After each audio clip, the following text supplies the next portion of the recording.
Hello and welcome. This is NTA Tuesday Live, and I'm Cyril Stober. The Tinubu agenda and its implementation in the first year of the administration spreads across critical sectors of the nation's economy, with growing investments and direct foreign trade as focal points encapsulated in the renewed hope agenda. This agenda essentially targets policies that will facilitate increased revenue earnings for the federal government, as well as cut down wastages in the system. The recommendations assume that insecurity will be drastically reduced, while corruption will be fought to a standstill. It is also premised on the assumption that governance and public finance management decisions will be evidence-based and anchored on the rule of law and due process. Most importantly, there will be convergence of fiscal, monetary, trade, labor, and other relevant policies. The agenda, which is popularly seen by top economic managers as work in progress, will come under scrutiny tonight on NTA Tuesday Live. But before we get to meet our guests, let's get to see this report put together by our correspondent, Muplang Dakok.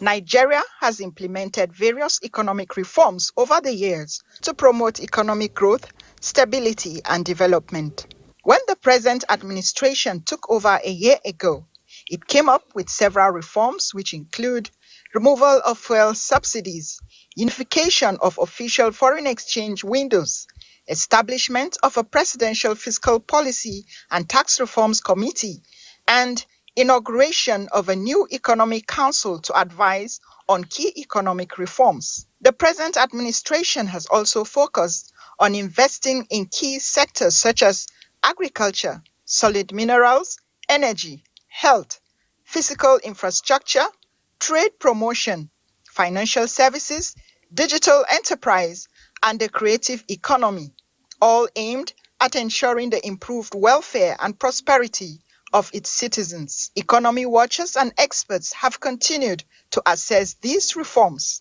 We've seen the reforms that have taken place, reforms around the removal of fuel subsidy, reforms around changes to the forex regime, some changes around the fiscal regime as well. All of these things are very welcome.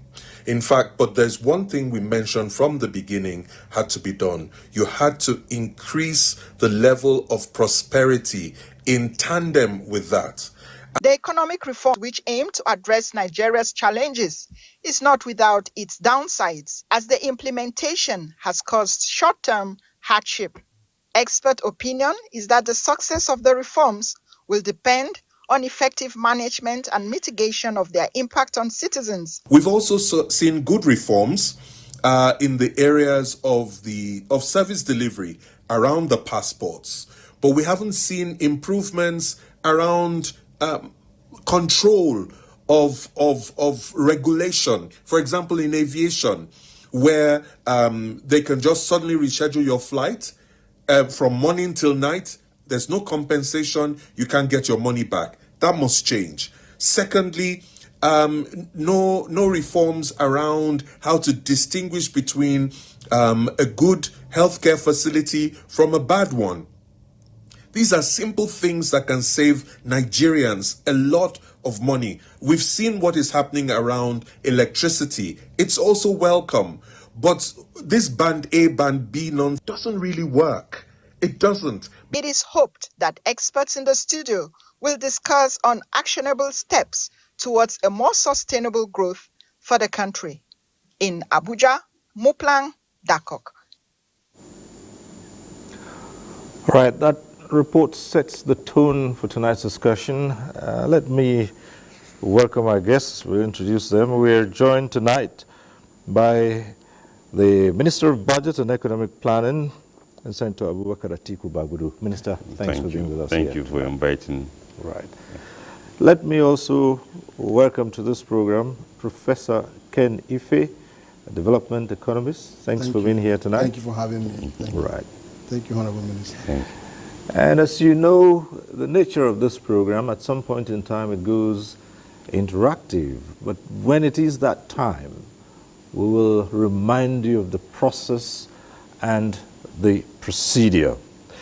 But for now, let's begin to look at the economic reforms as we seek to find out how far and how well. And we start off with the minister himself. And Minister, I will just ask you to, in the first year of this administration, just tell us a bit about the state of the economy and what it is at this point in time. Thank you, Cyril, and my professor.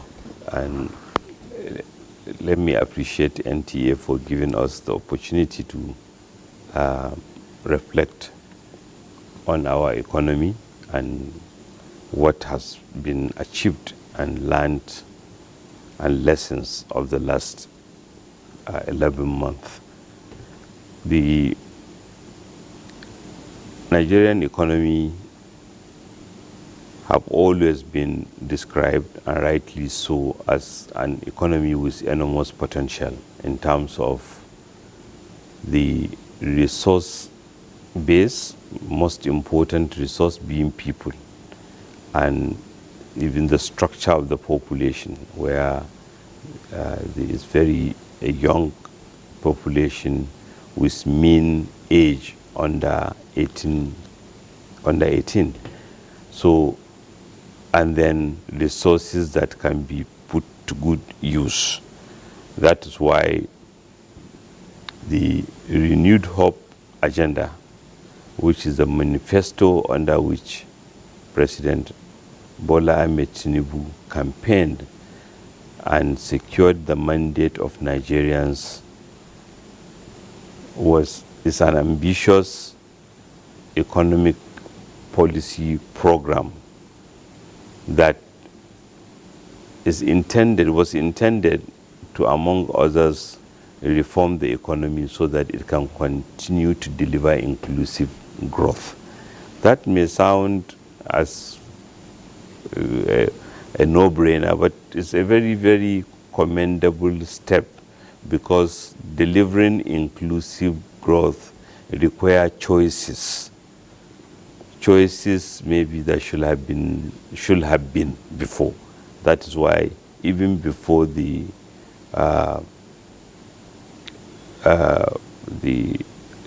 the electioneering, most of the major political parties, indeed all of them, agreed that we cannot continue with the fuel subsidy regime, because money is being wasted, and money that is required to deliver to invest in growth is not there. And understandably and commendably, President Asiwaju Bola Ahmed Tinubu, on the day he was sworn in, said no more. Not because he wants Nigerians to suffer, but because as a leader, he knows that responsible governance requires taking necessary, though sometimes maybe difficult or even painful measures, but while at the same time taking steps to ensure that those who are affected are supported. Equally, to strengthen an element of the priority of the Renewed Hope agenda is the strengthening of national defense and security, so that it can foster the quick restoration of peace and security. And we are glad that a lot of progress have been made. In addition, the support to agriculture so as to achieve food security. And again, we are glad that about the progress that has been made in that direction, as well as unlocking our energy potentials. Our gas resources remain largely untapped and unutilized.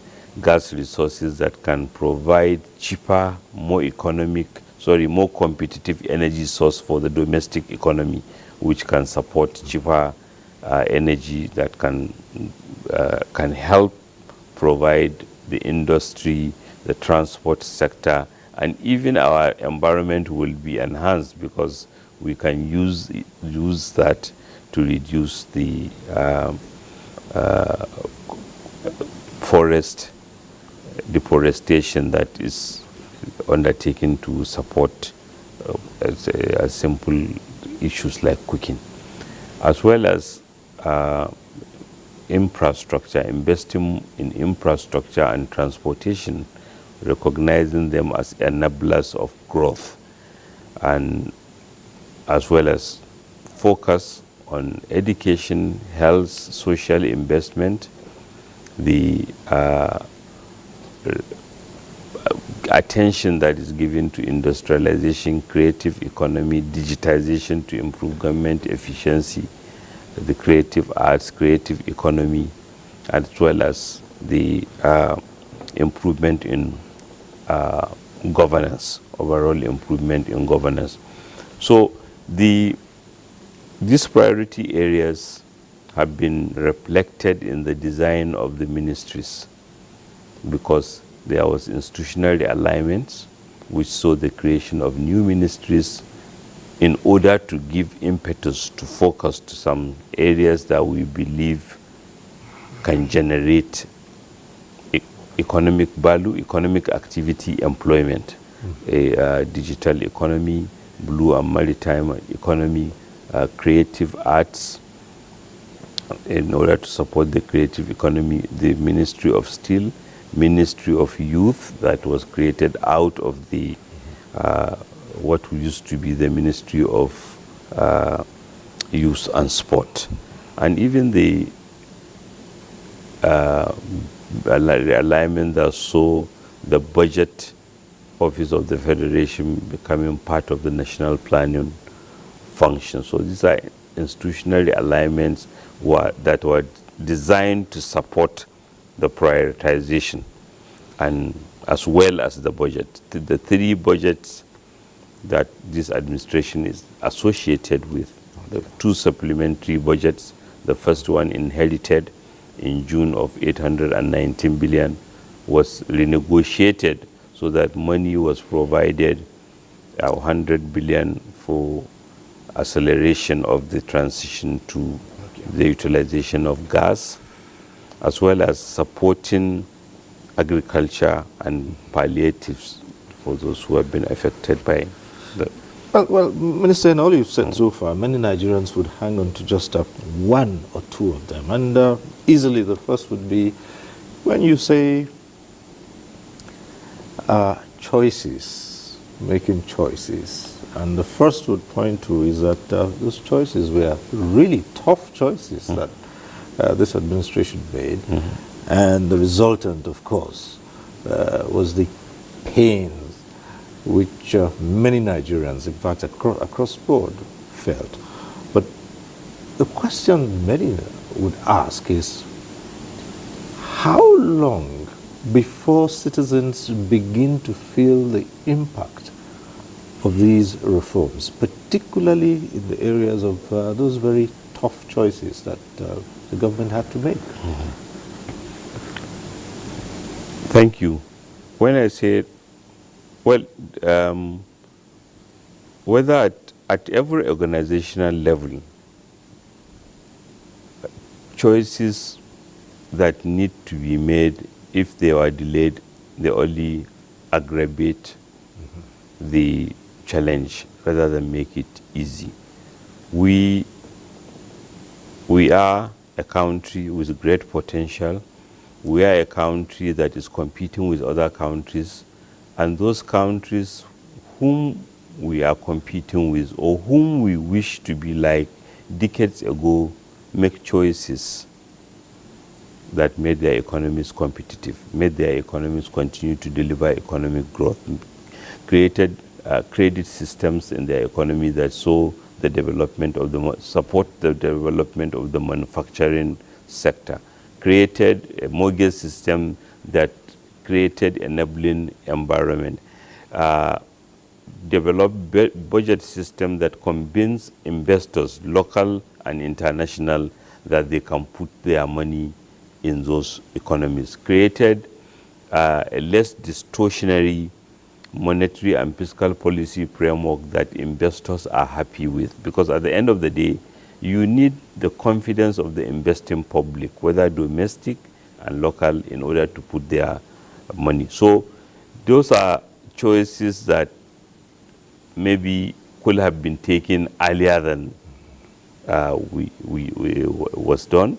But however, no, President Asuwaju Bola Ahmed Tinubu was very, very, very clear that he campaigned for this job. He's not going to play a blame game. He will take the bull by the horn.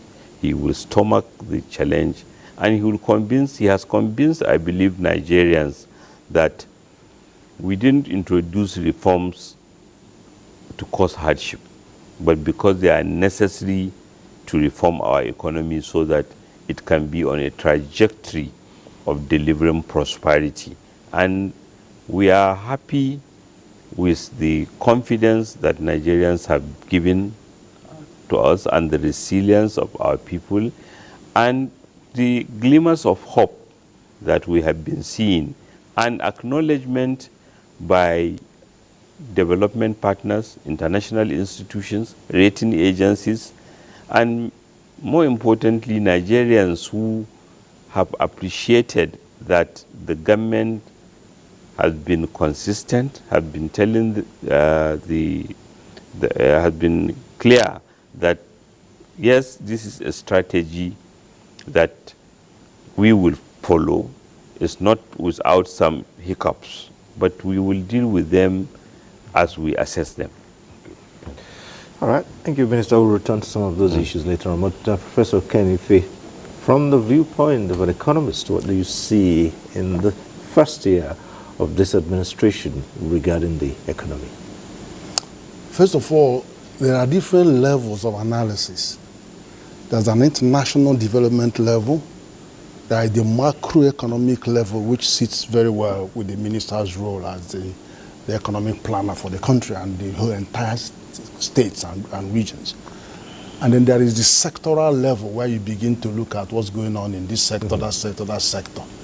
But first of all, we'll look at the person, which is the president.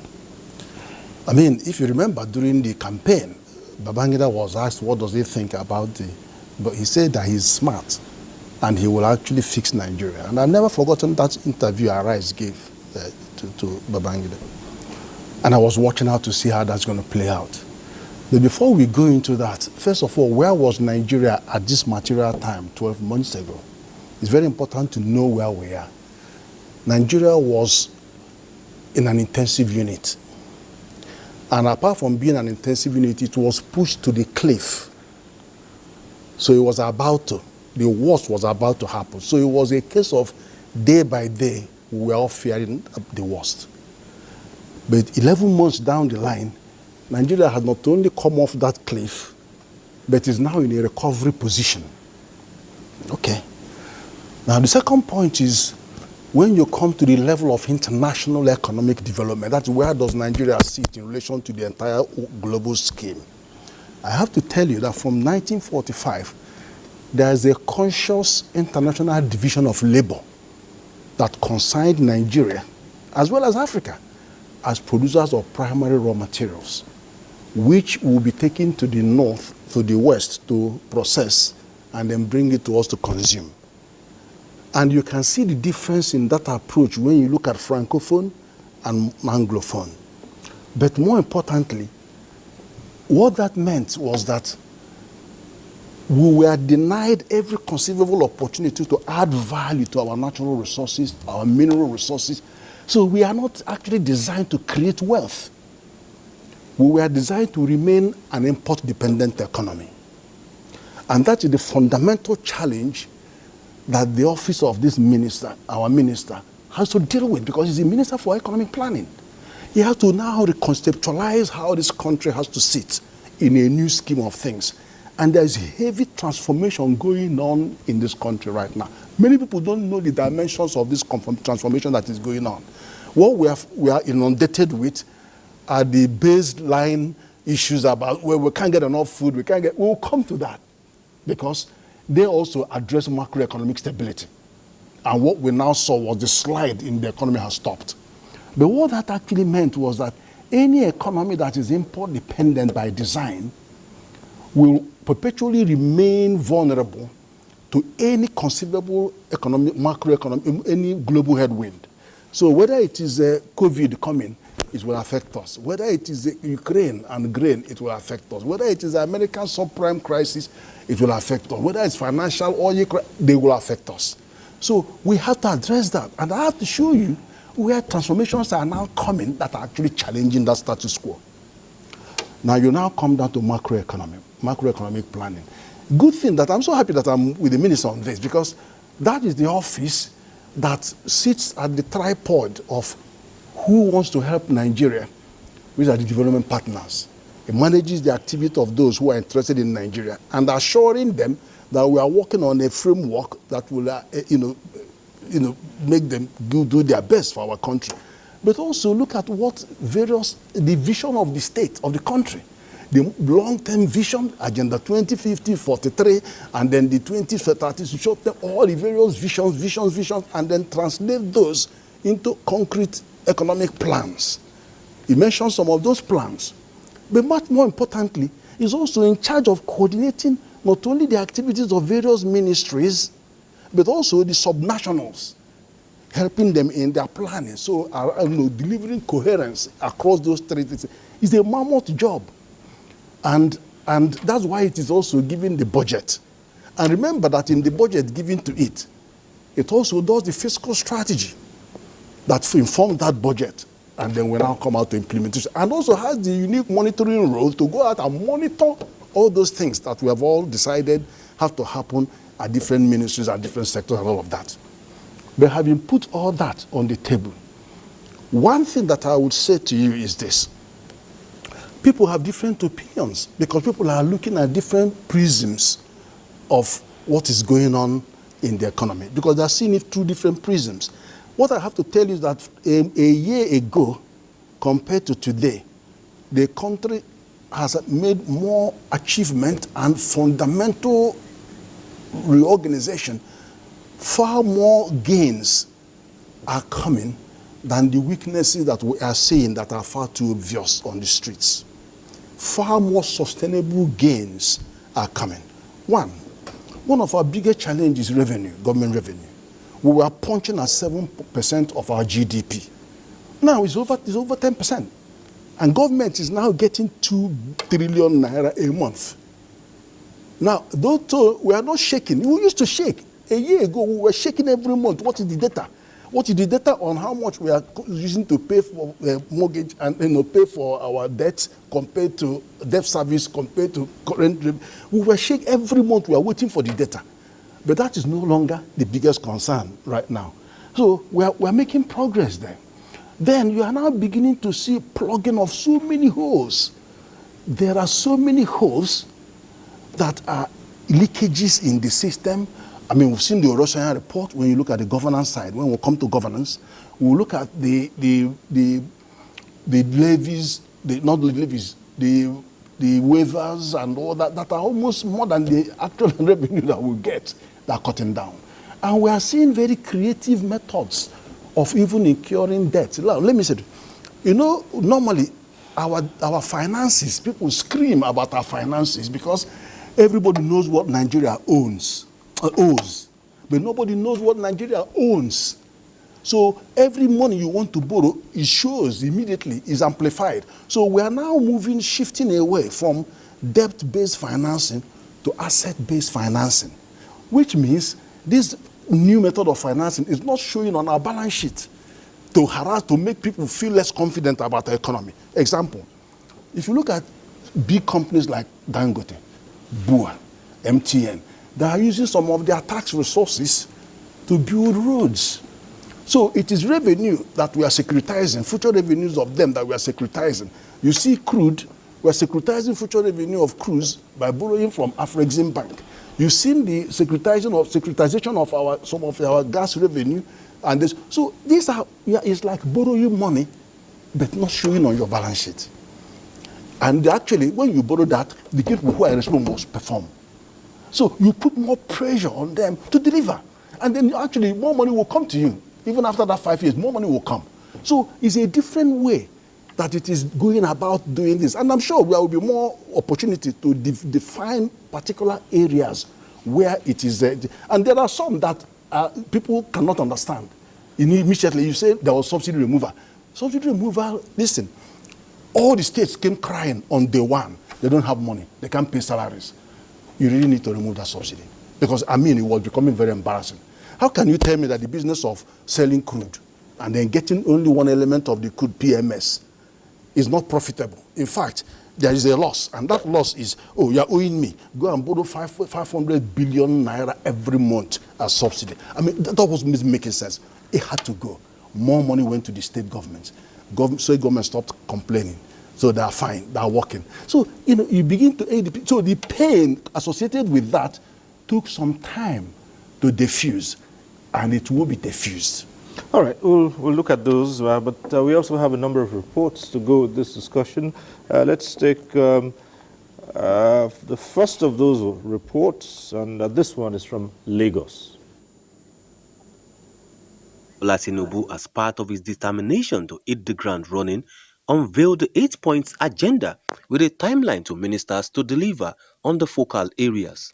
With the current administration nearing its first year in office, financial experts say the management of the foreign exchange market, which has now restored confidence in the naira, is one major achievement that has brought stability to the economy.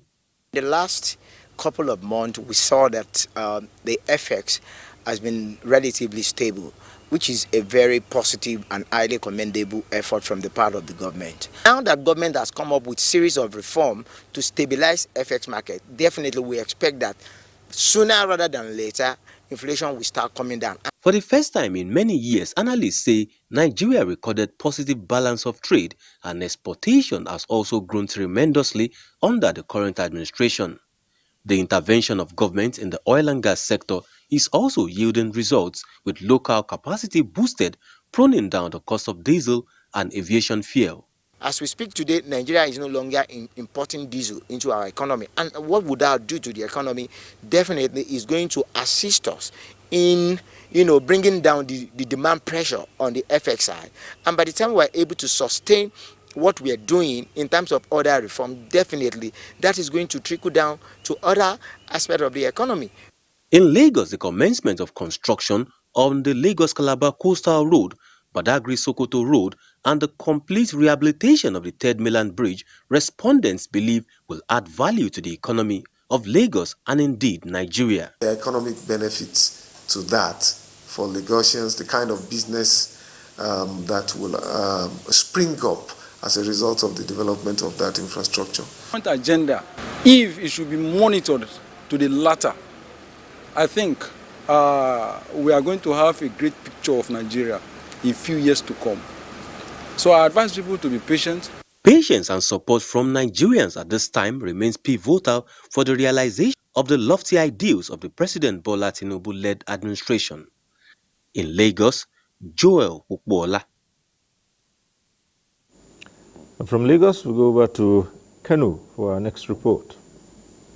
Agenda unveiled by President Tinubu's administration aims to turn around the country's economy and make life comfortable for all Nigerians. The plan encompasses various intervention policies and programs to finance critical national projects, accelerate infrastructural and economic development in all parts of the country, particularly in road and rail construction, agriculture, aviation, education, health, energy, and technology. Kano has not been left out in this regard. Among the projects being targeted are major road networks, such as the Lagos-Kano and Eastern rail lines, all to promote export. The rate we are now, the railway standard gauge has been reconnected. We are now able to enjoy the service of the narrow gauge rail line from Lagos to Kano. The standard gauge that is being laid from Lagos to Kano and to Maradi has advanced to about 60% or thereabout. the railway services unfold, probably there may be also the movement of goods and services, not only of people, and that will also increase commercial activities and probably industrial activities. The state has also gained a new 100 MVA electricity transformer at its Agundi transmission substation, boosting its capacity and efficiency, especially to facilitate manufacturing of goods that will create more jobs for youth in the commercial city. The 8 points agenda, particularly 3 of the items at the top, poverty eradication, food security, job creation, these are fundamental issues that touch the lives of all citizens. And I believe the way it has started is impacting positively. Abdul Qadir, a 35-year-old student of Kano State College of Education and Preliminary Studies, became blind in the middle of his undergraduate studies. Medical bills and other factors hindered him from paying his school fees comfortably. However, with the introduction of the new student loan scheme, Abdul Karim, like many students, has had his hope renewed.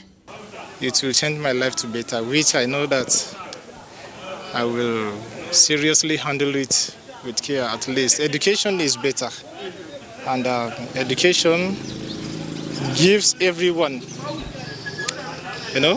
opportunity. This loan scheme may be a pathway out of poverty for many Nigerian students, as it will pave the way for the protection of Nigerians' future by ensuring citizens have the means to fund their education, acquire critical skills, and become productive contributors to national development. In Kano, Fatima Sanusi Garai. Now let's get to see this report that is from Port Harcourt. Fuel subsidy removal, forest control measures, and banking reforms to infrastructural development in areas of roads, rail service, as well as investment support programs for MSMEs, the manufacturing sector, among others. The government intervention is to accelerate investments while boosting gross domestic product.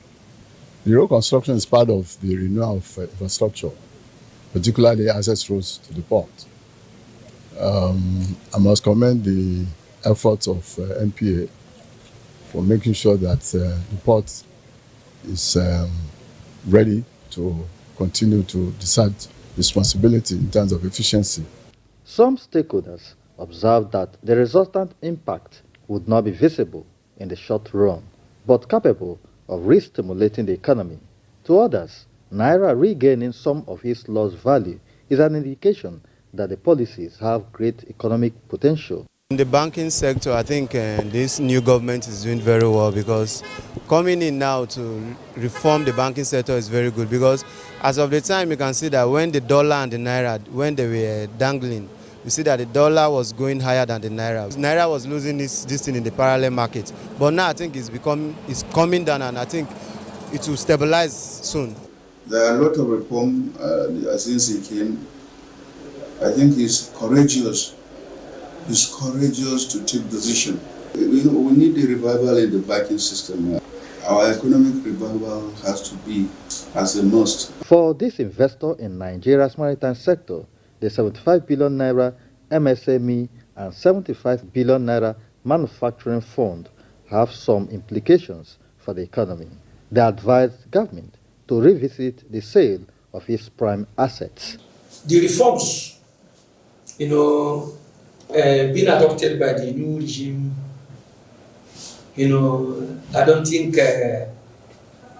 is 1 year is enough, to see the result. We should revisit the sales of government assets. We need to see a program which is introduced to reach the masses. They have to make a survey, or introduce programs, or rather get to the people, find a way that will make it reach to the people that are concerned, so that they will monitor it and make sure it gets deep down.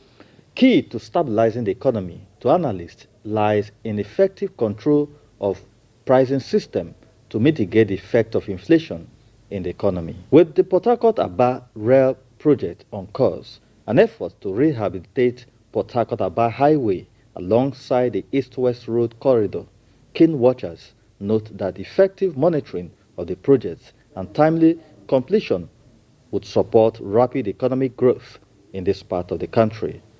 In Port Harcourt, Kingsley Amajiri. Right, back here on the studio, Minister, having seen the reports, you'd see that the recurring theme would go back to the very basics, which has to do with poverty, alleviating poverty, food, basically, which are, essential needs of the people. Coastal road. Yes, and then what inflation has done. So the question would start from how have these reforms, the economic reforms, sought to address the issue of poverty across the board, and as well guaranteeing that the people can have more access, to affordable food, which is the basics. Thank you. The reforms have restored confidence in government, in the economy, because if I borrow from what Professor said, prior to May 29, 2023, the state of our finances, governmental finances, is very weak. For a combination of reasons, self-inflicted because of the choices we made, but other international factors. Energy prices have been affected by the Russia-Ukraine war challenge, and it also complicated the food security, which affected us both in terms of domestic prices, in terms of food inflation. Equally, the continuous payment of subsidy have reduced the amount of revenue available to government, to levels of government, local government, state, that the economy was almost at standstill. So the measures that have been taken were intended in tandem with the renewed hope agenda, with the 8 priority areas, to regenerate confidence in the economy and provide resources to invest in the productive sector, and both have been achieved. We have seen a resurgence of interest in Nigeria. We have seen investor confidence returning. We have seen government at all levels, federal, states, and local government, having more capacity in order to support the economy. The federal government has expanded social investment support in order to ensure that those who are being affected by the reform, particularly those at the lower end of the income strata, have been helped. All the sectors that will enable the gains to be achieved, infrastructure, agriculture, security, have seen more funding, and sectors that investing in them secures our future: education, health, social investment. Also, budgetary allocations have increased in this sector, and not only budgetary application, implementation, and then programs were introduced to support the measures so that manufacturing activity can resume, and agricultural activity can be supported better on a more sustainable basis, as well as the an infrastructure, a mortgage fund to ensure that the mortgage sector is expanded, is de-risked, so that it can provide the millions of homes, and thereby creating employment and generating activity for the economy. So all this is coming together. And like I said, what is even important is to appreciate that we have achieved all this in spite of a world that is challenged. Interest rates in some industrialized countries have moved from 0% to as much as over 5%. That's over 500% increase.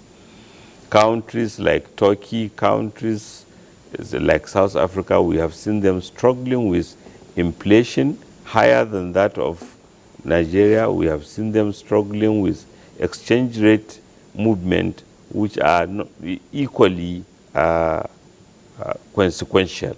So we are achieving all this, and in his characteristic humility and magnanimity, our leader, Mr. President Asiwaju Bola Ahmed Tinubu, have spoken. We are not ignoring this. He has spoken about the pain of these reforms, because we anticipate that they are not a walk on the park. They are reforms that will create some temporary pain, but we are seeing easing, and we are mindful of the need to deliver. Like I said, in the last 1 month, we have seen reports of food prices turning in the downwards direction from the trajectory. That is a positive. We have seen the commendable effort of the Central Bank of Nigeria, assisted by security agencies, the National Security Advisor's Office, as we are told by the Vice President just recently, and EFCC and all the investigative agencies have taken on those economic saboteurs that are using tools supported by development in technology, cryptocurrency, digital money, in order to distort our economy. And it's not an easy fight. It's quite sophisticated, but the resolve of the government is impressive, and certainly under the leadership of President Asiwaju Bola Ahmed Tinubu, we are confident that we overcome those challenges and continue to deliver prosperity to Nigerians. Well, Prof, in your opening statements, you did mention that a lot is going on, but there's more attention on those basics that are causing pain. But, as they would say, whoever is taking the bitter medicine is out looking for when it will be over. And, absolutely. So, but I have to tell you something. It's understandable that Nigerians would feel like they want these pains to go away like yesterday. I know. But good things don't take easy to come. But let me tell you something. If you're looking at fundamental differences, we have to start for leadership. You have leaders in this country, you have leaders that make things happen. And then you have leaders that watch things happen. And then you have those that don't even know what has happened. I think we're talking about the very first one. If you notice, we have good reputation of preparing good plans all over the place, and implementation is always where the challenge is in our country. And then now look at, even without being told, is it not more than 15 years we've been waiting for our refineries here and there, and the line budget keeps coming and going and keeps coming. Within 11 months, we've gotten fuel coming in now from Port Harcourt, and it's going to come from Kaduna, and it's going to come from all of them for no reason. There's no reason for that. You saw when the president did his retreat with his ministers, and he read the Rights Act. And now we have performance management. We've always had mentions of performance management in the last two administrations, but now this performance management is taken to the court of public opinion. That is a huge difference. People are no longer waiting to be told what to do. They are just doing it. Because you look at the leadership and you see what's he going to do, He will take you on. If you mess about, you're gone. Everybody knows that there's a new sheriff in town. So things are beginning to work. And let me deal with the second one.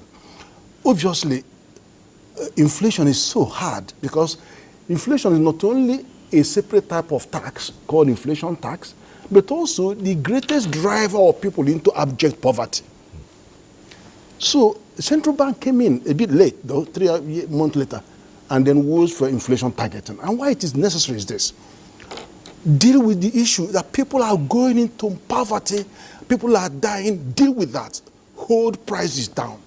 So, and then you notice that they have to have a central bank governor in this country has to have acrobatic mentality to deal with the kind of commercial banks that we have. We have good ones, so, and we have not so good ones. But the thing is this, they have invested almost $200 billion in our economy since 2005. And we have also helped them, saved them, by putting 6 trillion into AMCON to stop them going bad. But then the issue is that we had a governor that had to go out and then say, look, enough is enough. We know when it comes to inflation is price, monetary policy rate is price, interest rate is price, all of the forex is price. And in any discussion around price, there must be a demand and supply perspective. So you see a government that actively working on the demand side to ensure that there's adequate supply of dollar, to ensure that there is a matching the demand of that. But apart from the issue of whether the traders used it or not used it, we have sitting dogs here that have dollarized our economy and now created a dollar as the store of value, and anything you bring in, they suck it in. So all those nairas that are printed, they're all sitting there as dollars. So you have to tackle this. And that was why not only going to the commercial bank to say, change your net open position cannot be more than 20%, that all these measures, but they also have to ruffle the market. And that's ruffling of the market by getting attacking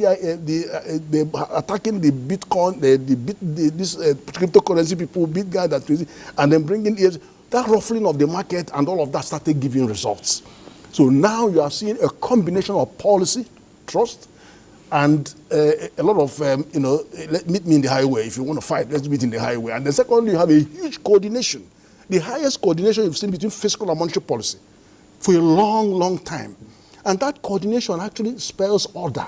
Come on, call everybody to order and let us sing from the same hymn book. So all of these all these measures are positive and convergent. And that's why you're having the impact on inflation. And that's why you're having more confidence in the economy. And investors respond to confidence. And this security, we've not reached the Uhuru yet, but there is work going on this security, that it may not continue to be as bad as it used to be 12 months ago. So give it another 6 months. So there are concrete steps that are being taken. They are not so visible, but they are impacting, because there is a convergence of major policy holders, and there is great attention to delivery. Deliver your work. Do what you are supposed to do and account for it. Well, I'll return to you, Prof., but something just struck me as the Minister was discussing.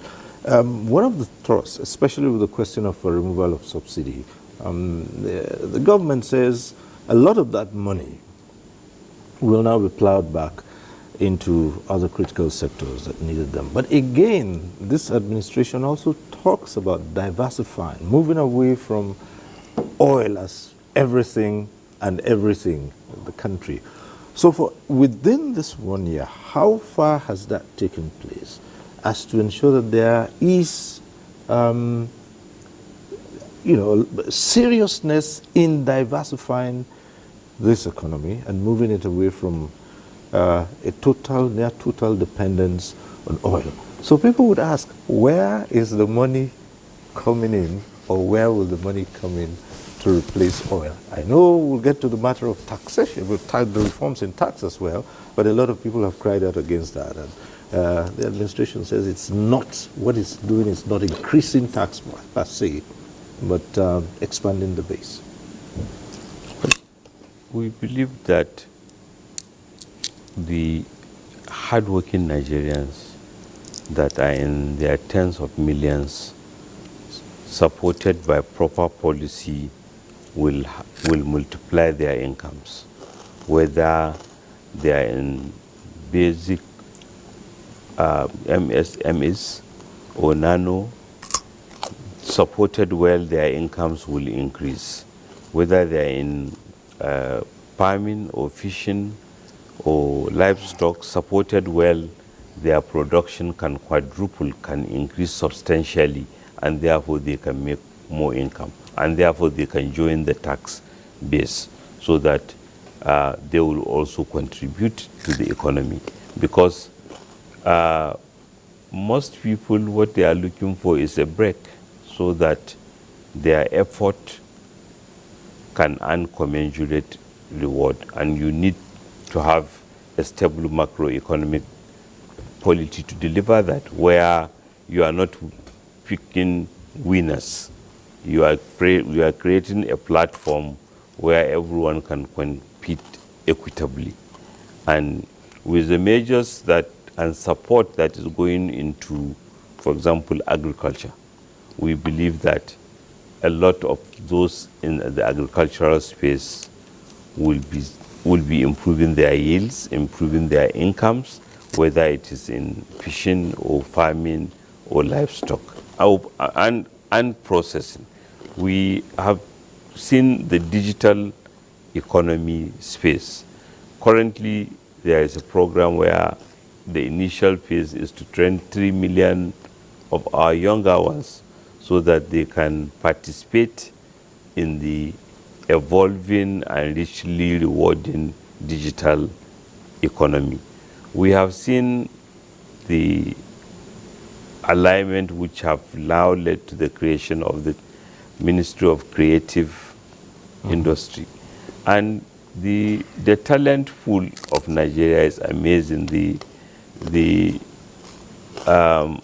outsourcing and the contribution of the creative economies on countries that are smaller than us to those national economies has been quite substantial. That one can see that this appreciation, which led to the creation of a ministry to focus on that, is something that we should have done yesterday, and in order to unlock the potentials in that sector. We have seen the realignment that saw the creation of the blue and maritime economy in order to focus on that economy. All these have the potential of ensuring that, yes, while oil is important, but we also derive maximum benefit. If a country like Netherlands can export 100 to 130 billion euro worth of agri-produce, our south states, which are blessed with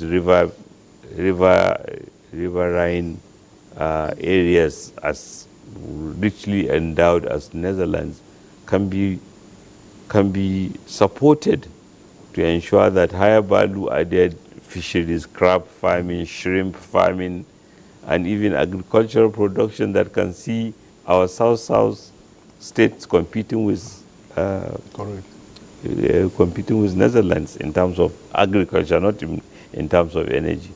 The same thing in the southwest states, the same thing with the north central states. So if we even compartmentalize that, we can see, and it's happening, and that's how we are looking at these corridors, the corridors that are able to compete with even other nations, so that we generate income more sustainably and include everyone. All right. But back in those prerequisites for economic growth, of course, the minister mentioned the MSMEs, and key to the operation of these small and medium enterprises is energy. Absolutely. Right, and that also has had to undergo a lot within this 1 year. Now, yes, a lot of people find it extremely difficult, including those who try to explain the correlation between the high inflationary trend, the increase in prices, and the expansion of small businesses which need energy. Some have wondered how economists such as you if you look at MSMEs, the growth in our economy is actually driven by that sector. In terms of employment, they account for over 90% of employment. In terms of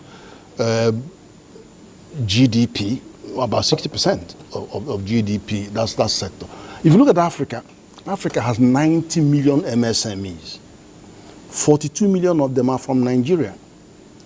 While Nigerian population is 18% of Africa, our GDP is now less than 18% of Africa. But you have entrepreneurship that is 48% of Africa. So we are 3 times more in entrepreneurship than all other measures. So which means that entrepreneurship is a latent comparative advantage for Nigeria as a country. Now, so you now come down to how are we now making sure that program that we have can actually target them and grow them. So from micro, you grow to small, to medium, to grow organically. Organically. One is the question that the Honorable Minister has been addressing, which is how the new economies or the new vistas of opportunities created by the new economies are connecting with that and building that new economy. That is very important. But the minister is very modest though. He didn't want to talk about his own portfolio because he actually created what we call bioeconomy. Bioeconomy is where there is a departure. Nigeria operates in silos. All our ministries, they operate in silos. Bioeconomy was set up by our ministry and then brought 8 ministries working together to create a national bioeconomy framework and then began to deliver projects together, led by the ministry. There are 4 major things that they're doing. One is that they supported the manufacture of vaccine. 6 vaccines are going to be manufactured. Money has been got from Africa's Impact. They supported cassava bioethanol value chain development. Cassava gives you 34 products, second level 200 products, and that is taking, it has traction. Then now you also have animal biotechnology, which is also led in that partnership, but agriculture pushing that far ahead. Then you now have the one on methanol, which is biomethanol, and that is science and technology. So you got 4 different angles where it's pushing forward, saying new economy is here. Let's get hold of our entire end-to-end intervention and then bring value chain approach and build this category you've just described from cooperatives, from micro, build them to big, and then that's how you create a brand new economy. So in terms of power specifically, power is the engine. There's very little you can do.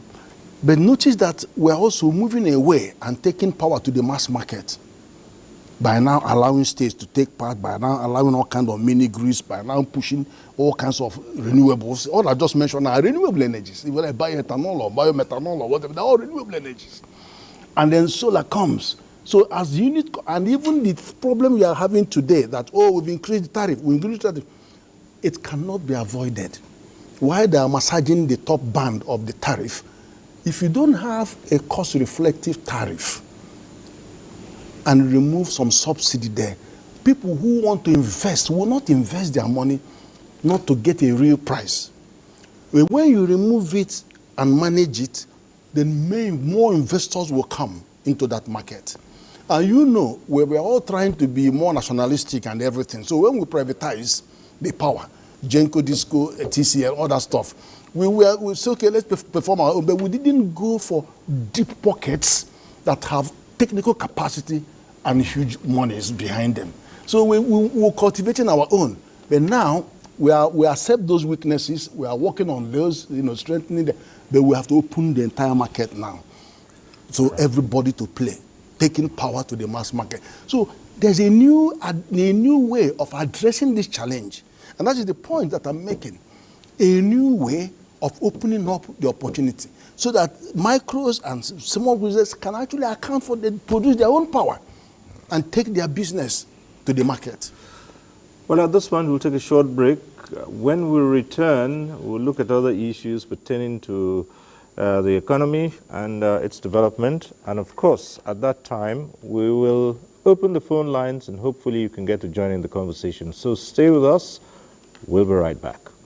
The counsel of our fathers. I will urge and advise our younger generation to use talent and brain to sort out problems, not arms. Nigerian youths, let's build our nation. My advice to these young people is please do not take us back to those harrowing days. You probably do not know what it is. I believe we have fought one civil war too many in this country. So those who experience it will run away from it. Nigerian youths, let's build our nation together.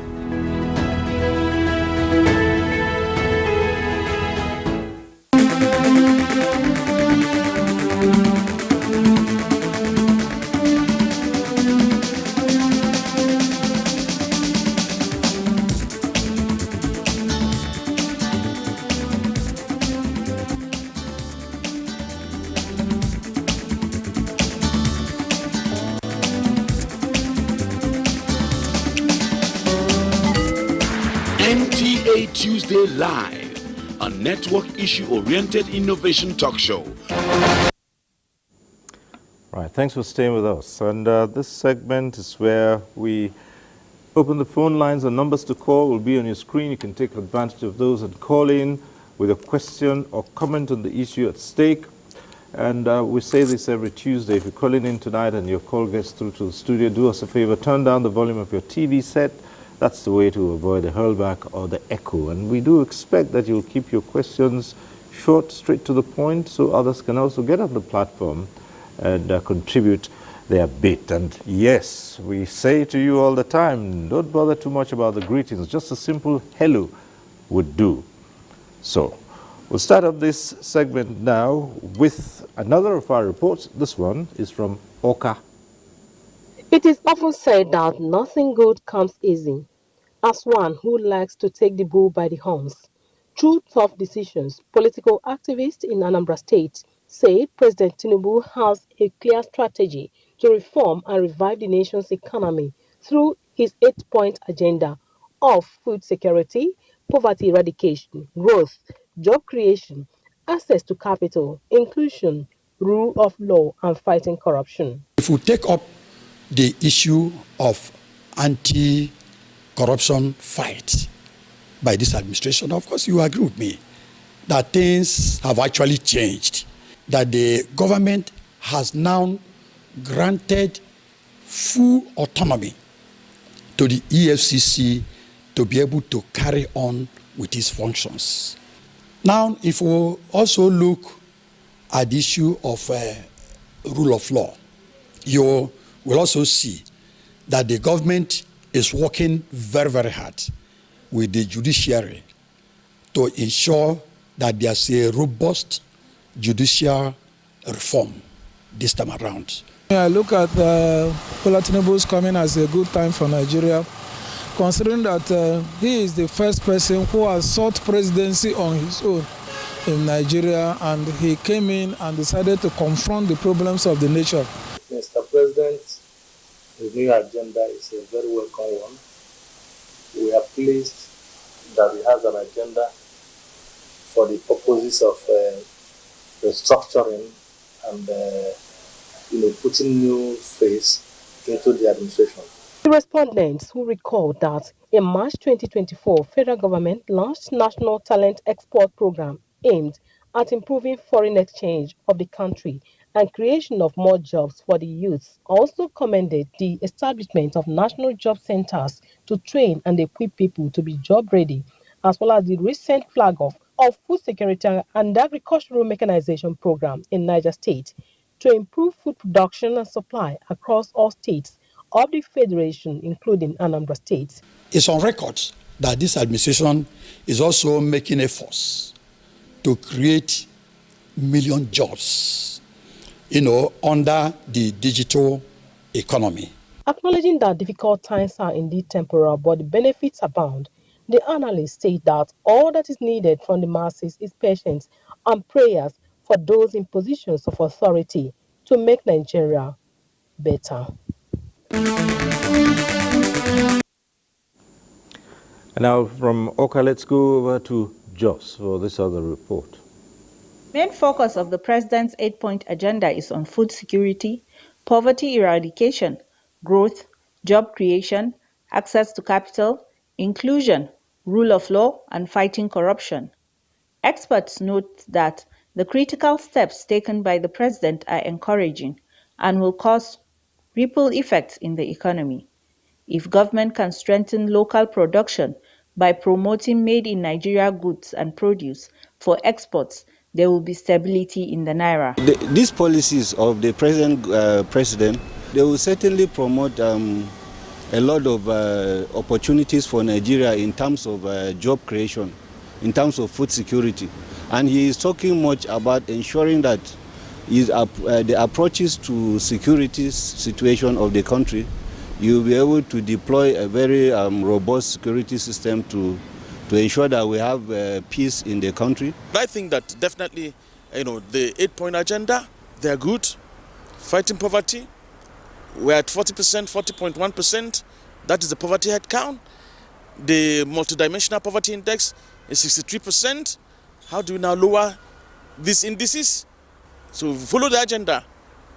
Remove corruption. Fighting corruption, which is key in that agenda, is very, very important. In terms of food security, the experts suggested that agricultural sector should be well strengthened by getting farmers' database, while budgets should capture key sectors holistically. In terms of food security, I want to say that the government is trying, but in that case, I want to strongly advise that the government should divert from the usual way of food security promotion. I want to see a situation whereby the agricultural sector is well organized. We have the farmers' database right from communities up to local government and state level. And the implementation or distribution of farm inputs by the federal ministries, state government and local government we should be able to have a very strong monitoring mechanisms in place. On corruption, they stressed the need for people to be held accountable in the discharge of their duties, decentralized power from top to bottom, and decisions should be taken from bottom to top approach for all-round inclusion. The respondents are optimistic that there will be a turnaround in all spheres of the economy, and Nigeria will be celebrated if the 8-point agenda is faithfully implemented. In Jos, Bilkisu Nuhu.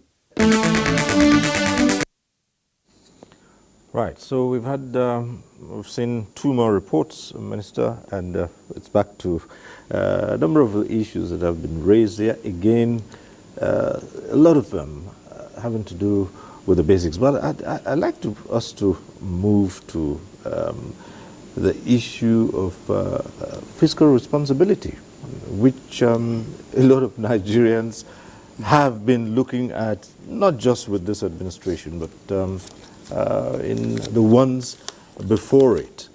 Also the question of borrowing. This has always been the bottom of discourse, and everywhere you go, and that's where we want to go to right now. Well, thank you. Coincidentally, today I played host at the ministry. We played host to the Fiscal Responsibility Commission team who visited our ministry, and one of the issues they highlighted was whether there is no guiding framework on debt, particularly by levels of government, even though there's the fiscal responsibility requirement 2007 requires it. 3% of deficit of per annum, but aggregate debt, there is no legislation. And I said, well, yes, it may be so, but conception of fiscal responsibility should start from what should a budget for a populace of 230 million people be? Because if you are just focusing on debt and aggregate debt, you could put yourself in a situation that even where you have investors who are willing to put up money in the economy and debt financing is the only option available, they'll say, but maybe even by your own conduct, you don't think your economy needs more money. So we have to be careful about this thing, and then secondly, to acknowledge that countries that have achieved development, at those stages where they achieved development, maybe they have relied on higher levels of debt financing than they are currently at. So again, we may want to all put it into the conversation. Yes, we are worried about wrongful use of debt, and that, yes, civil society, our laws should be strengthened in that wise to ensure that nobody gets away with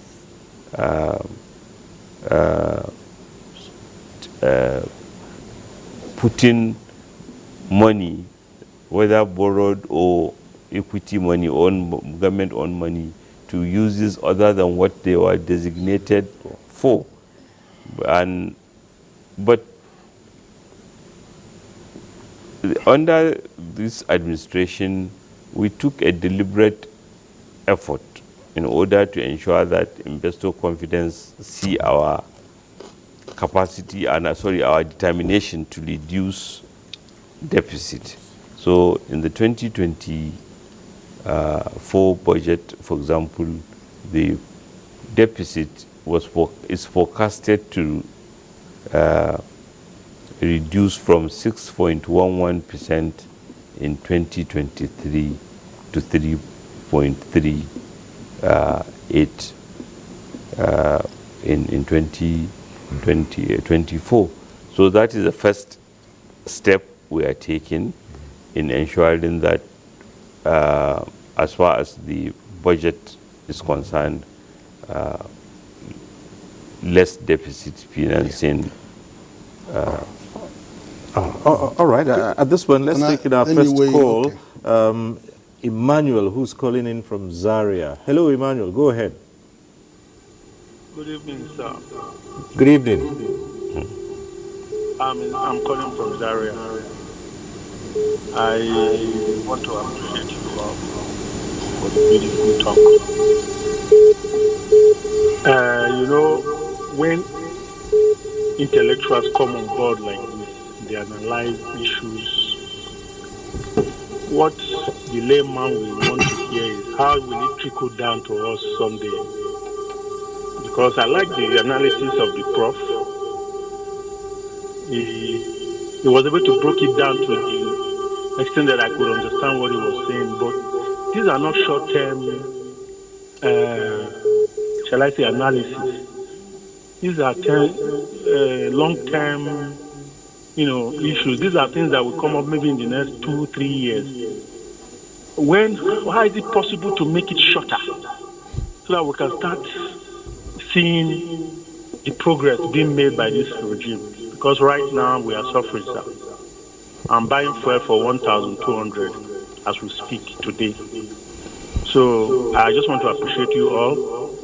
Let's know when we will start getting the dividend of whatever the government is planning for us. Thank you, Prof. Thank you, former governor and senator. Thank you. Okay, thank you. I'm minister. Thank you, Emmanuel. Right, thank you very much, Emmanuel. Right, well, Minister, of course, you'd recall that we did say this, that a lot of people would say is, when will these begin to have the needed effect? And that's what Emmanuel has just raised now. He believes what's been explained so far are not short-term measures. They're things that might turn out in the long term. It's a work in progress. Right, so. Can I weigh in on what the minister was saying? See, Fiscal Responsibility Act 2007 was actually in the aftermath of the 2005 palaver we had, when we had complete breakdown. The country was in huge debt. We had to go for debt relief, and we paid off, and then 18 billion, we got debt forgiveness. Now, it is that particular law is one of the best laws that exist in our country. And it is about how you promote transparency and ensure accountability and prudence in the entire management of public finance system. Now, it has provisions. You know, borrowing is in the exclusive legislative list. It is federal government that controls borrowing. States are not allowed, nor federal or local governments. So it's an area. So that law supports it. Now, it says the long-term thinking of the law is let us borrow money for capital, longer-term capital expenditure. That is what it is in this mind. But in definition, it says capital expenditure and human resource development. Now, human resource development includes health, education, and employment. It doesn't include poverty, payment for poverty. It doesn't include all of that. It doesn't include paying for salaries. It doesn't. It also prescribes that you should have cost-benefit analysis so that you can clearly evaluate the impact that will have, and then you know that you are going to get that money back somehow one day. But on the case of the prudence, it says that within 60 days of signing this law in 2007, the Minister of Finance should make recommendation to the President, approved by the National Assembly, on what the ratios would be, debt ratios. Debt to GDP ratio for federal government, for state governments, for local, and then debt to revenue, all those ratios. 60 days, we are now 17 years down the line. Okay. Wait a minute. It also said that you should, all the countries, I have looked at most countries in the world that have implemented fiscal responsibility law. Within 1 year, they made it mandatory on all levels of government. Nigeria didn't make it mandatory. 17 years, only 25 states have adopted it. So we are running two systems. Some are interested, some are there, some are not there. Okay, you know, many other provisions that need to be amended that are already there for amendment that would actually make this get more money from We'll return to that and get the minister's input on that. But let's take this other call. It's coming from one of our regulars, Umar Anachi, who's calling from Birnin Kebbi. Umar, please turn down the volume of your TV.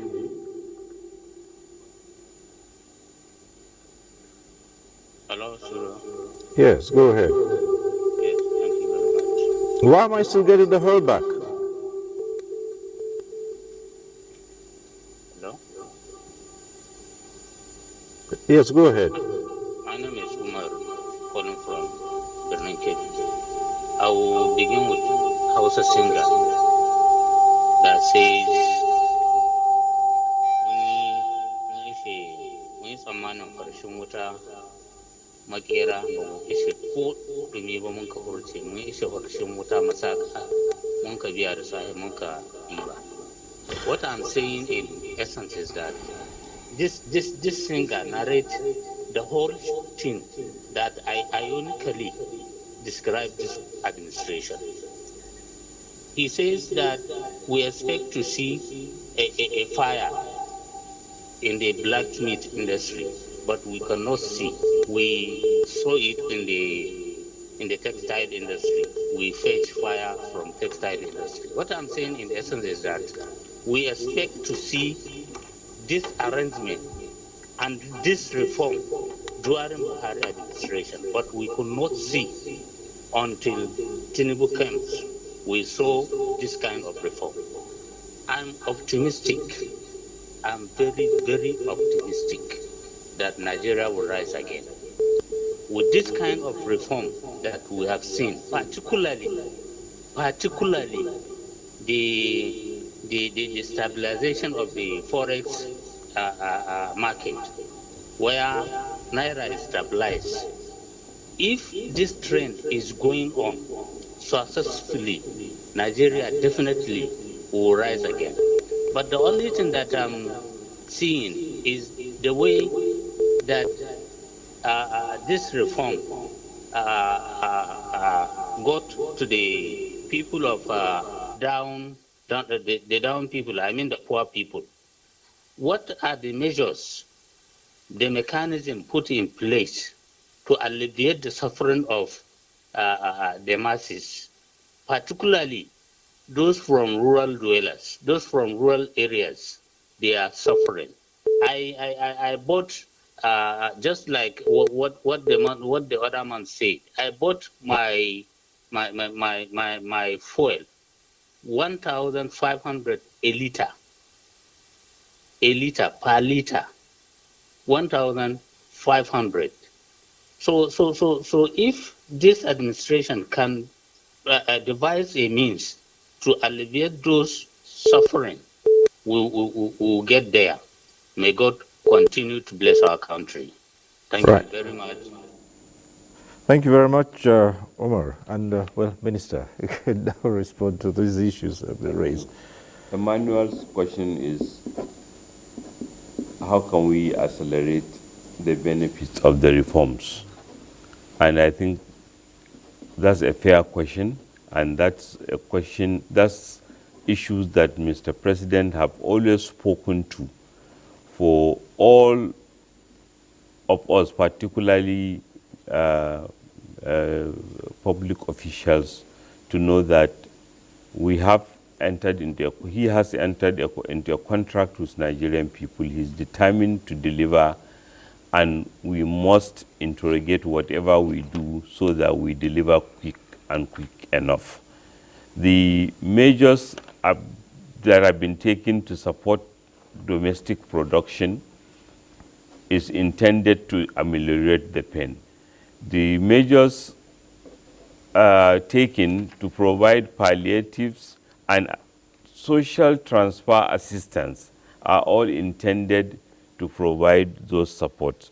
The challenge with buying fuel at higher than official prices illustrates sometimes the difficulty of a reformer, because whatever is intended, some unscrupulous elements cannot relate to the wider pain of society. To the contrary, they even exploit the circumstance and add to the hardship. But the security agencies have been quite vigilant, and they are doing more. And I had earlier caused to mention that, for example, even in the currency market, we have seen security agencies playing a commendable role in ensuring that we take on those who are, rather than supporting us for the benefit of the reforms to be felt, they are even making it more difficult.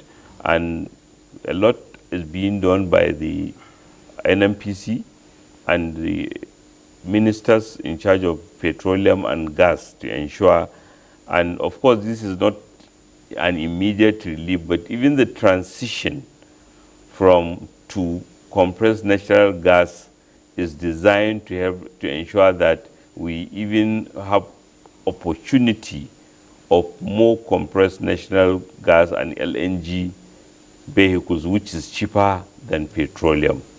I hope I've been helpful in that, and thank you, Umar Anache, for your acknowledgement, and also for your concern about fuel price. I was in Kebbi a few weeks ago, and I know that even farmers, especially farmers who are relying on petrol to pump, to power their farms, were not even finding the farms fuel station, and we took it up, and I'm glad that the NMPC is now restoring deliveries.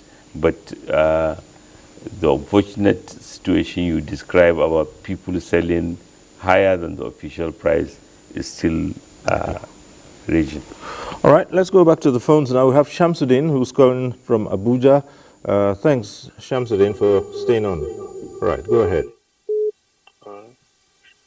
Good evening, Honorable Minister, and good evening, the people all in the studio.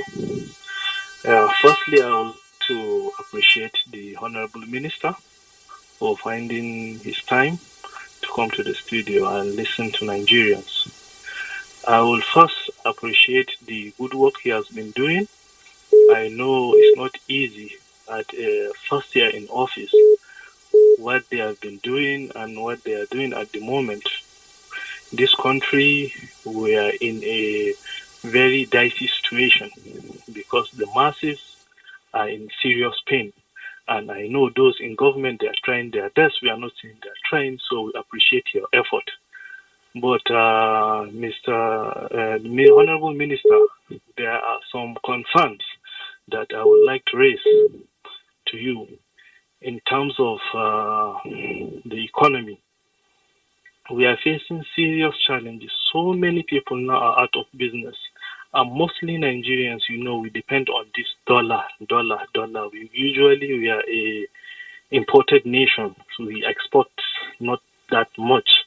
So please, Honorable Minister, we need some kind of policy that will mitigate this kind of problem we are facing in this country. I know you are doing your best, but please do as much as you can, because the things is not getting easy day by day, especially in the northern Nigeria.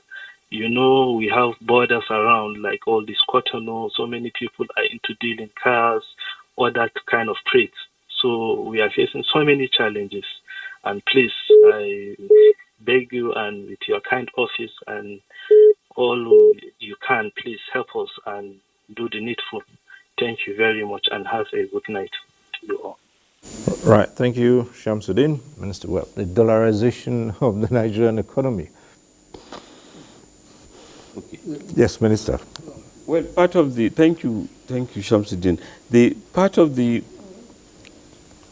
wrong choices we have, that maybe many wrong choices that have been taken in the past, not any particular government, but combination of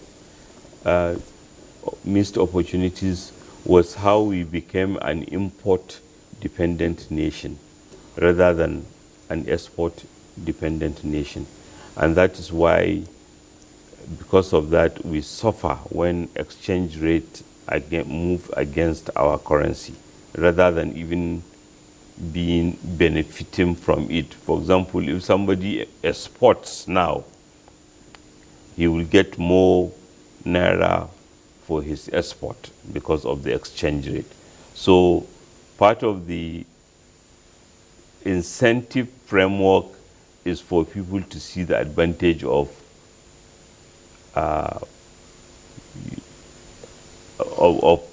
changing the tide, so that we are exporting more rather than importing. We are producing more, we are exporting more. Our talented youth that are very creative, even in social media, outsourcing. Some countries now generate a lot of foreign currency from outsourcing, where young talented people that are not as even many as what we have in Nigeria organize themselves and provide services to companies around the world, even while living in their country, and making a lot of money out of it. So the Central Bank of Nigeria have been doing a lot of work supported by security agencies, but what it exposes is that the foreign currency situation has even been tainted by deliberate sabotage by companies or technology-enabled players who do not wish us well. So it's a very popular news item that even some arrests have been made. So a lot of effort is being made into it, and some of the speculators have lost money seriously, and we believe that the combination of measures will continue to ensure that those who believe in our country will be richly rewarded, and those who are set up to damage us will also continue to experience losses. All right, and more calls coming through now. We have Ghana calling in from Abuja here. Hello, Ghana.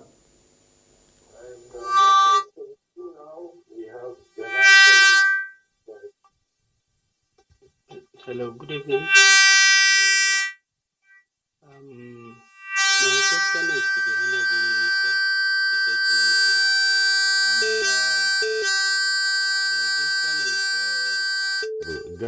have your volume? Did you turn down the volume of your TV? Yes, I did. All right, so we're still having issues with the echo.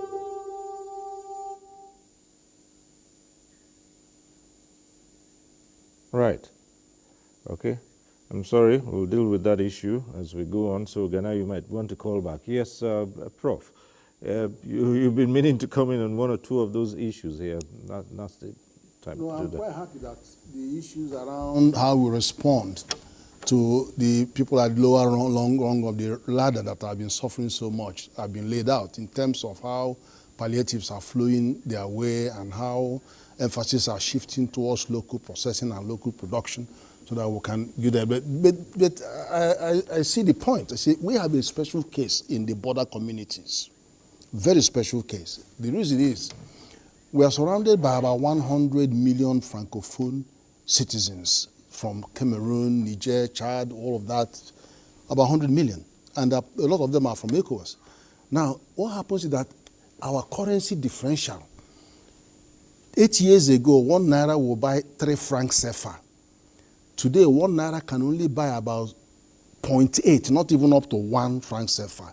So that looks like devaluation of 80% of our currency. So whenever you have a devaluation, your things get very cheap to the others. But that is their currency is a bit artificial in the sense that France pegged the CFA to euro and then bonds about 80% of the reserves of those francophone countries to maintain that money at that level, to keep that rate for 8 years. So our own is real. We are seeing it as day by day. So the difference is that those people, although they have harsher economic environments and worse farming conditions, they buy our products, it looks like it's 80% cheaper. So if you double the price of the grains at the boundaries, Nigerians can no longer afford their own food because of the high transport cost. So we need to respond to that by making sure that we can do world level processing of our goods so that the value can come and you can charge tax when you are exporting it. Okay. You can't under current ECOWAS treaty. Right. And then some of those measures that has been outlined are to actually boost production. But it is a serious case for us, and that's why we are having imported inflation on one hand and also having cross-border demand pool inflation. Okay. Domestic demand pool inflation is being addressed by what CBN is doing, by mopping up liquidity. But that one that is cross-border is so problematic that we have to use measures like value addition, as the minister has mentioned, and then all of that and processing to be able to address that particular one. Okay, another call on the line now. Olabode from Lagos. Hello.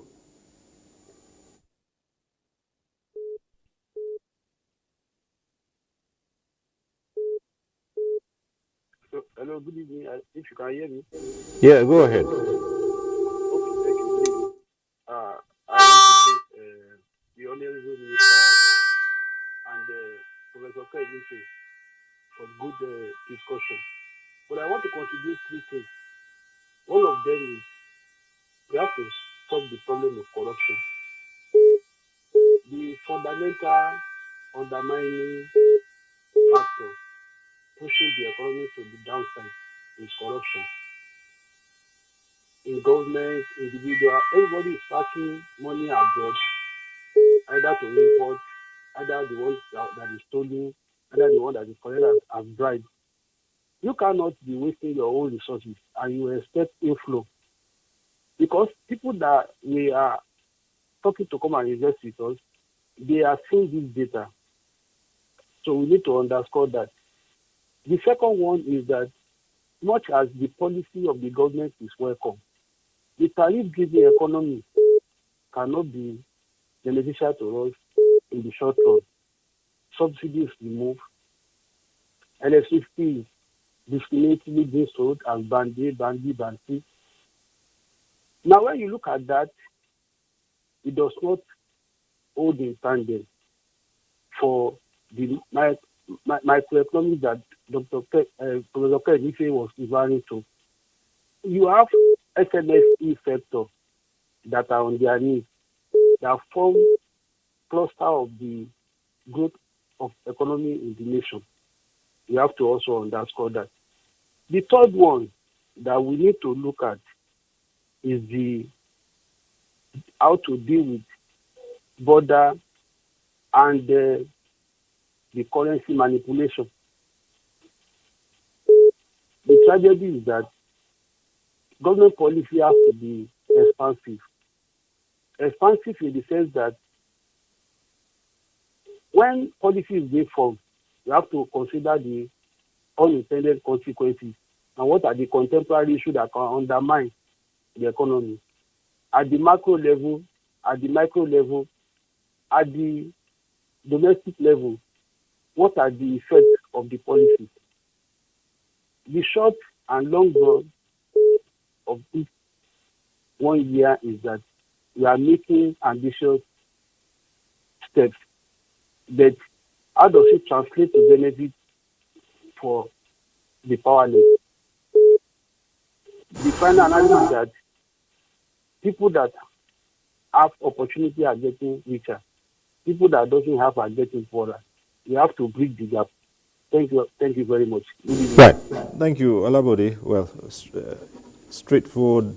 What it's saying is that yes, a lot of effort has been put in, but people with the, as he rounded up, that people with the opportunity are getting richer, while those without opportunities are getting poorer, and that there's need to bridge this gap. So, I think the hallmark of the reform policy is to ensure that we don't choose winners. We reward effort. That's why the policy framework is clear. It's not disnotionary. Nobody is given, for example, foreign exchange on a prepaid basis. Everyone is facing the same market. Free market, yes. If somebody who is producing or processing is selling his goods in the market at the prices that the market provides, no government interference as to winner and loser. And in addition, we recognize that, yes, the reform will create challenges for some sectors. That is why an MSME fund was created, a single digit, in order to support our MSME sector. That is why a nano credit scheme was also created to ensure that even those water sellers, bole sellers who will otherwise do not have the leeway of getting credit are supported as nano credits. And the consumer credit system that was ingeniously devised is to support the ability for our manufacturing sector to flourish, so that more people can buy goods and services, so that our manufacturing sector should concentrate about the efficiency of production, and so on and so forth. okay, back to the phone lines. Ghana has been able to call back. Ghana, let's hope this time around we can hear you clearly. Go ahead. Yeah, good evening. My question is His Excellency, the Honorable Minister. So what is this administration doing on the issue of diversifying the economy? And, for example, on the issue of harnessing lithium, because we know that the economy is shifting from the oil-based to energy. The energy is shifting from oil to electric. For example, the automobile industry, maybe from now to 20 years, there is this possibility that people will no longer use the oil, petroleum, PMS cars. They will convert to electric cars. So what is this administration doing in diversifying this sector? Because we have the deposit, I think a large deposit of the lithium, for example, in Kebbi, where His Excellency is. So this is my question. And the second question is the issue of youth unemployment. We know every year Sorry? We know every year universities are graduating a lot of these graduates, but the employment sector is the public sector cannot accommodate all those are coming out of the university. So that's my question to you, Honorable Minister. Right, thank you. Well, I've spoken about diversification of the economy in terms of even the priority areas of the administration. But just to re-echo that, the whole strategy is recognizing that there are many sectors. That is why even the ministries were created for these sectors, so that we can do better in them. We recognize the economic potential, the employment potential of those sectors, and that's why the realignment in order that those sectors can play an important role. And one of such is the effort, the ensuring that the carving out of the Ministry of Steel Development out of solid minerals, so that solid mineral ministry can contribute more than it has been contributing. Many people are investing, many people are showing interest in lithium, among other solid minerals. But more importantly, as part of President's effort, Mr. President has engaged with investors, domestic, foreign, and even world leaders. I remember I was invited when the German Chancellor, Olaf Scholz, came to see President Asuwaju Bola Ahmed Tinubu, and corporate executives from Volkswagen of Germany, people who want to invest in the lithium so that they can do electronic vehicles, lithium batteries in Nigeria. And I read somewhere in the news, and I believe I was invited to the commissioning of the first lithium plant in Nigeria. So these things is happening. A lot of investors, because they are confident in the economy, are expressing interest and even putting in money as all towards the diversification. Equally, the Ministry of Digital Economy, one of the Federal Executive Council meetings we had in the last 1 month, approved about 50 billion naira for a national youth investment fund, as well as the earlier announced 3 million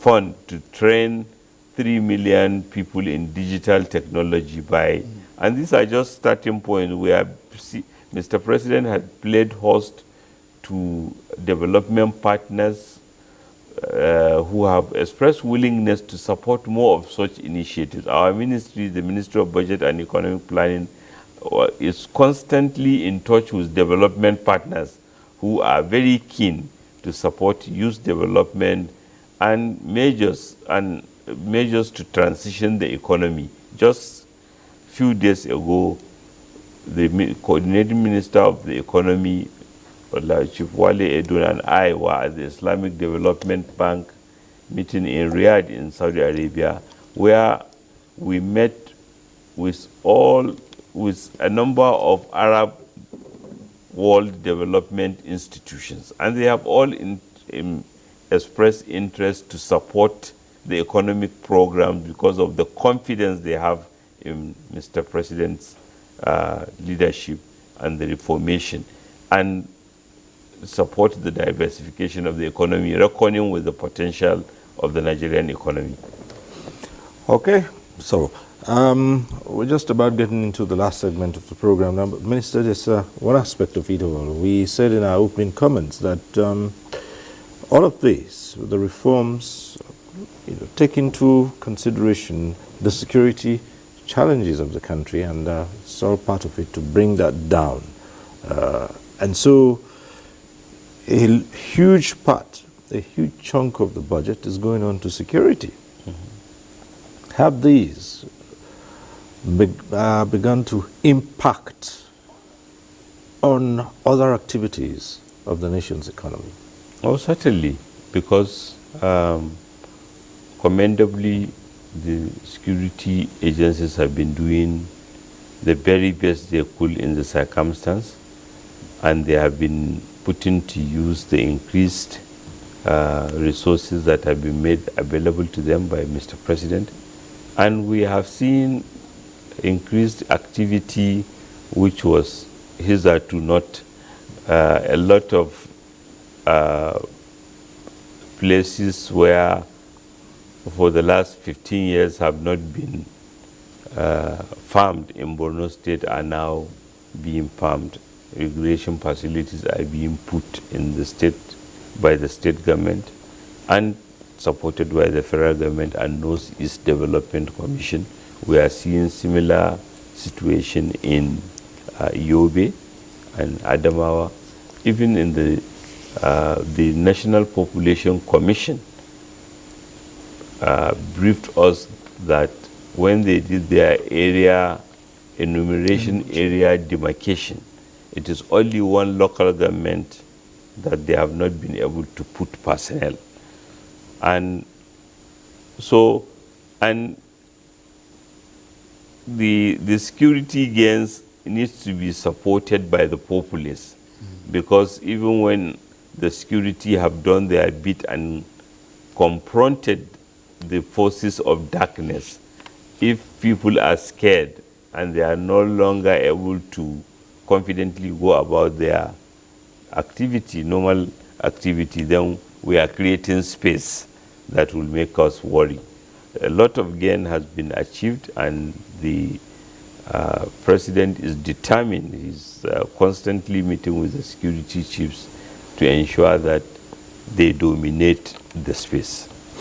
Right, Prof, let's quickly go back to what this all is intended to achieve. The president has assured investors things will be done in such a way that the environment will be business friendly, but you still continue to hear about groans in business, thanks to certain decisions, which the minister says were taken as a matter of necessity.